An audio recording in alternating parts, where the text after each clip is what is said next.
Be sure to subscribe and click on the bell for notifications on future uploads.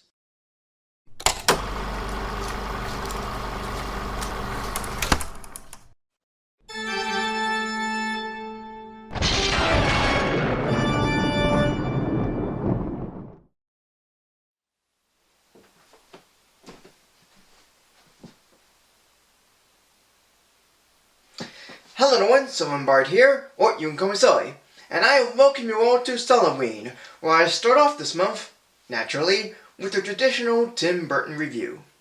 And this time, being Disney's 100th anniversary, is his first live-action theatrical short film that was originally going to be released alongside the re-release of Pinocchio, which I found to be quite ironic given that Pinocchio is more scary than FrankenWeenie, and would years later get a stop-motion remake for Disney, which I reviewed a few years ago.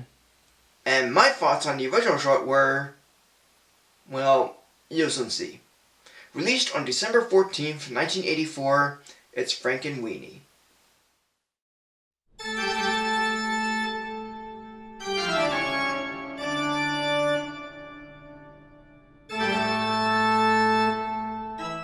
Director Tim Burton had made a meh-ish short film with alright characters, a meh story, and alright cinematography. A boy named Victor Frankenstein had a dog he loves named Sparky, and they had done a short film together for Vincent's friends and family. But Sparky gets hit by a car while playing fetch, and Victor feels miserable about losing his pet.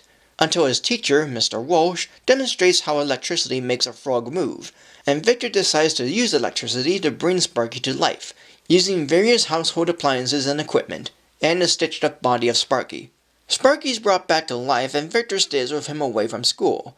But Sparky escapes outside and causes fear and panic within the neighborhood, leading to Victor's parents, Susan and Ben, to keep Sparky indoors and with the blinds closed.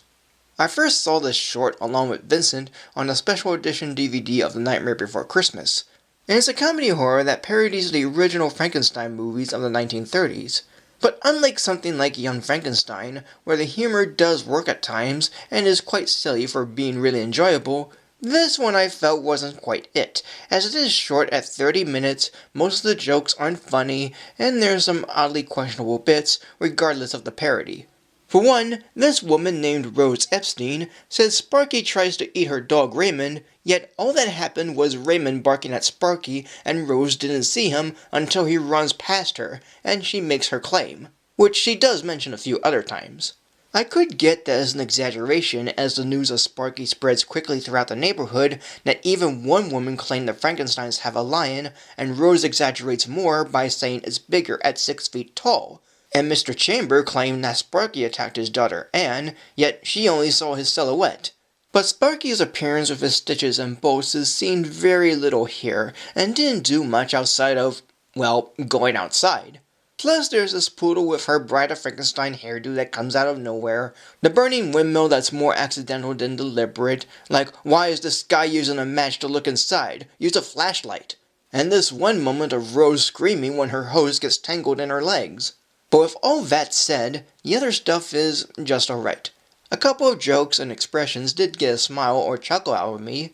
The black and white cinematography looks neat, even with the POV shots of Sparky, and the music of Michael Convertino and David Newman is fine. But overall, this short film didn't do much for me. I'm glad to see it as being Burton's first theatrical live-action film, and the animated remake in 2012 is an improvement with additional elements despite its awkwardness. But the original 1984 short film felt short, with how little it impressed me with the presentation and humor it goes for. As such, it's an alright attempt, but not so much. 2.5 mixed Halloween Mickeys. And that is it. So thank you for joining me. Like, comment, subscribe, follow on Facebook or X, support me on Patreon, and until next time for more of Sulli-Ween, and thanks for your time.